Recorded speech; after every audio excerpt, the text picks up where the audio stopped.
Hello दोस्तों, welcome. फिर से स्वागत है आपका अपना यूट्यूब चैनल सनराइज मेडिसिन में। दोस्तों, आज हम बात करेंगे इस वीडियो में थ्री-टेंट अबॉर्शन के बारे में बात करेंगे।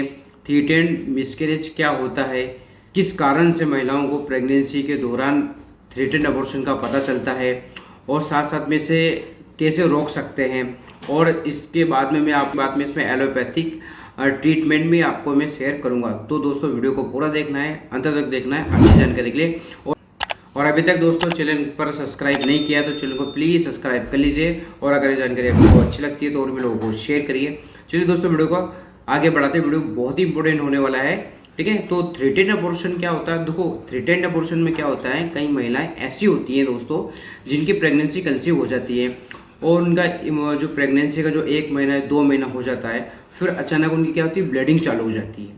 तो कई महिलाएं उसमें डर जाती हैं और कई महिलाएं उसको समय पे डॉक्टर को दिखाकर उसका ट्रीटमेंट चालू कर सकते हैं, उसका ट्रीटमेंट को आगे बढ़ा सकती है, यानी प्रेगनेंसी को कंटिन्यूस कर सकती है, ठीक है। तो थ्री-टेंट में ऐसा क्या होता है, ठीक है दोस्तों। तो प्रेगनेंसी की जो 2200 हफ्ते होते हैं, ठीक है ना, 2200 हफ्ते जो प्रेगनेंसी के जो होते हैं वो टर्मिनेट हो जाते हैं या मिसकैरेज हो जाते हैं, तो वो क्या होता है, उसे हम थ्री-टेंट अबॉर्शन कहते हैं।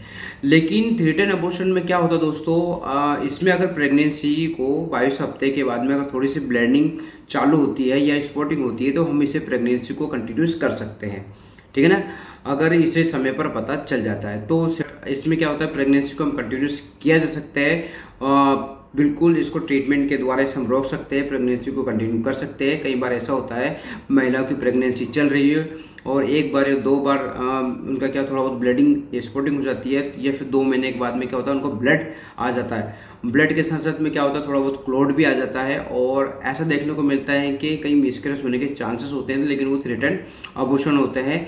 प्रेगनेंसी के जो 22 हफ्ते होते हैं तो उसमें क्या होता है, प्रेगनेंसी को कंटिन्यूस कर सकते हैं, ठीक है ना।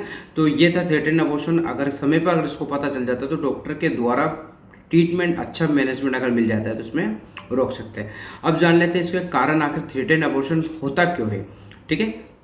ठीक है दोस्तों, थ्री-टेंट अबॉर्शन का कारण क्या होता है, जब यूट्रस में जब बच्चा इम्प्लांट हो जाता है, यानी जो फीटस होता है जाता है, मतलब फीटस मतलब जो बच्चा होता है वो क्या होता है, थोड़ा प्लासेंटा से खिसक जाता है, यानी प्लासेंटा से जुड़ा होता है। जाहिर से बात है, प्लासेंटा से वो क्या कनेक्टेड होता है। प्लासेंटा क्या करता है दोस्तों, प्लासेंटा से जाहिर से बात है, प्लासेंटा से न्यूट्रिशन, ऑक्सीजन सर्कुलेशन, हर चीज़ों का मेंटेन बच्चों के तक पहुँचता है, ठीक है ना। यानी कि एक तरह का क्या होता है, वो ट्रांसपेरेंट होता है, यानी कि माँ के द्वारा बच्चों से भोजन, ऑक्सीजन, न्यूट्रिशन वगैरह सभी प्लासेंटा के थ्रू जाता है। लेकिन कई बार क्या होता है, ये जो फीटस होता है प्लासेंटा से थोड़ा खिसक जाता है, अलग नहीं होता, वो थोड़ा सा जुड़ा रहता है, कनेक्टेड होता है। तो वो प्लासेंटा जब खिसक जाता है तो उसमें थोड़ा बहुत ब्लड आ जाता है, ठीक है। लेकिन प्लासेंटा क्या होता है, खिसक जाने के कारण ब्लड तो आता है लेकिन फीटस जिंदा होता है।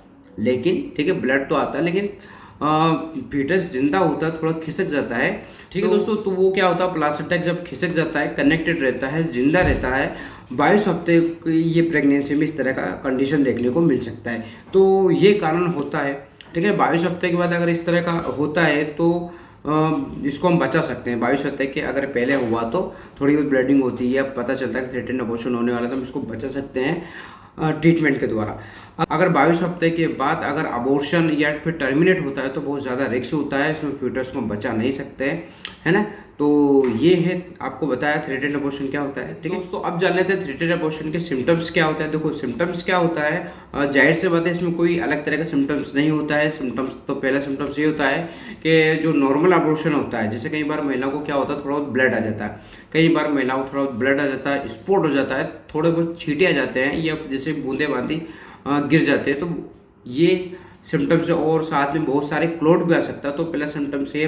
दूसरा सिम्टम्स है दोस्तों, हार्मोनल चेंज की वजह से आपको ये हो सकता है, ठीक है। एस्ट्रोजन प्रोजेस्टेरोन जो हार्मोन्स बनता है ये बहुत ज़्यादा मात्रा में बनने लगता है, जिसकी वजह से क्या होता है, बॉडी से थोड़ा बहुत ब्लड स्पॉटिंग आने के चांस होते हैं। तीसरा कारण ये होता है दोस्तों, ये कभी कभी क्या होता है, कंप्लीटेड अबॉर्शन हुआ हो या मिसकैरेज 1 बार 2 बार से ज़्यादा हुआ हो, तो उसमें क्या होता है, बच्चा ठहर नहीं पाता, बच्चेदानी में रुक नहीं पाता है, प्लासेंटा रोक नहीं पाता, यूट्रस बहुत कमज़ोर होता है, तो उसकी वजह से भी आ सकता है। कुल आ सकता है, मतलब कुल मिला के अगर थोड़ा बहुत स्पॉट आया, ब्लड आया, तो हो सकता है थ्री-टेंट का सिम्टम्स या संकेत हो सकते हैं, ठीक है। चौथा कारण ये होता है दोस्तों, महिला का जो पेल्विक हिस्सा जो होता है, यानी पेल्विक एरिया जो होता है, ये जो महिला का जो पेट के नीचे जो होता है, नाभि के जो नाभि के जो नीचे वाला हिस्सा होता है जिसे पेल्विक एरिया बोलते हैं, उसमें क्या थोड़ा बहुत दर्द हो सकता है, ऐंठन आ सकती है, ठीक है। तो इसके अलावा बच्चों की जांच होती है और सोनोग्राफी के द्वारा हम इसे पता कर सकते हैं कि इसमें हार्ट रेट, बच्चे का जो हार्ट रेट होता है बिल्कुल स्लो तो नहीं है या फिर किसी तरह की प्रॉब्लम तो नहीं है, फीटस जिंदा है या नहीं है ना। तो इस तरह के सिम्टम्स देखने को मिल सकते हैं, ठीक है। उसके बाद नेक्स्ट कारण ये होता है कि कभी कभी क्या होता है, महिलाओं को किसी किसी का जो सर्विक्स होता है जिसे हम बच्चेदारी का मुंह बोलते हैं, ठीक है। वो बच्चेदारी का मुंह क्या होता है, थोड़ा सा सर्विक्स जो होता है वो डाइल्यूट नहीं हो पाता, जिसके कारण क्या होता है बच्चे को रोक नहीं पाता है, और वो रोक नहीं पाता, उसकी वजह से थ्री-टेन अबॉर्शन या गर्भपात होने के चांस बढ़ जाता है, ठीक है दोस्तों। तो महिलाओं को अगर प्रेगनेंसी के दौरान 22 हफ्ते के बाद या 22 हफ्ते से पहले अगर किसी तरह की ब्लीडिंग या स्पॉटिंग या थोड़ा बहुत स्पॉट निकल रहा है, तो 1 या 2 दिन तक स्पॉटिंग निकलती है तो कोई दिक्कत नहीं, नॉर्मल बात है। अगर स्पॉटिंग एक दिन से ज़्यादा है, 2-3 दिन से अगर ज़्यादा स्पॉटिंग या ब्लीडिंग हो रही है, तो आपको तुरंत इसी कंडीशन में आपको गायनोलॉजिस्ट डॉक्टर को दिखाना है, कंसल्टेशन कर रहा है। हो सकता है ये थ्री-टेन अबॉर्शन हो तो हम इसे रोक सकते हैं, प्रेगनेंसी को कंटिन्यूस कर सकते हैं, ठीक है। तो दोस्तों अब बात करते हैं इसका ट्रीटमेंट के। इसके ट्रीटमेंट क्या होता है दोस्तों, ये जो मैंने जानकारी दी है जाहिर से बात है कि एक आम व्यक्ति के लिए है ये जानकारी लिए, लेकिन अब मैं यहाँ से जो बताने वाला हूँ ट्रीटमेंट ये एक आम व्यक्ति के लिए नहीं है, ये पैरामेडिकल स्टाफ या फिर आरएमपी डॉक्टर वगैरह जो है ट्रीटमेंट मैं बताता हूँ, ये सिर्फ ये वीडियो में आपकी जानकारी के लिए बता रहा हूँ ट्रीटमेंट, ठीक है। इसमें आपको सेल्फ मेडिकेशन या सेल्फ ट्रीटमेंट नहीं करना है। तो पहला ट्रीटमेंट है दोस्तों, इसमें हाइड्रोप्रोजेस्टेरोन कॉर्पेट 500 mg की टैबलेट ये चलाई जाती है दिन में एक बार, 1 हफ्ते तक इसको चला सकते हैं, ठीक है। ये क्या करेगी दोस्तों, इसमें ये क्या करेगी दोस्तों, जो आपके बॉडी के अंदर हार्मोनल एक्सचेंज हुए हैं उसको मेंटेन करेगी, ठीक करेगी, ताकि ब्लीडिंग को रोक सकते हैं, ठीक है, ठीक है। उसके बाद में आइसोसुप्रीन टैबलेट करके आता है दोस्तों, ये टैबलेट आपको एक दिन में 3 दिन तक इसको चलाए जा सकते हैं। तो ये एक दिन में आपको सुबह शाम इसको दे सकते हैं 3 दिन तक। तो जाहिर से बात है ये क्या करती है, बेसिकली जो होता है आपको बेसोडाइलेटर जो होते हैं जो स्मूथ मसल को रिलैक्स करती है, और इसे एक बार भी चला सकते हैं या 2 बार भी चला सकते हैं, डॉक्टर की कंडीशन के हिसाब से दे सकते हैं, ठीक है। तो आई होप दोस्तों ये कुछ जानकारी थी, आपको अच्छी लगी होगी तो लाइक कर दीजिए, चैनल पर नए हैं तो सब्सक्राइब कर दीजिए। फिर मिलते हैं नए वीडियो के साथ, एक नए टॉपिक के साथ, तब तक जय हिंद जय भारत।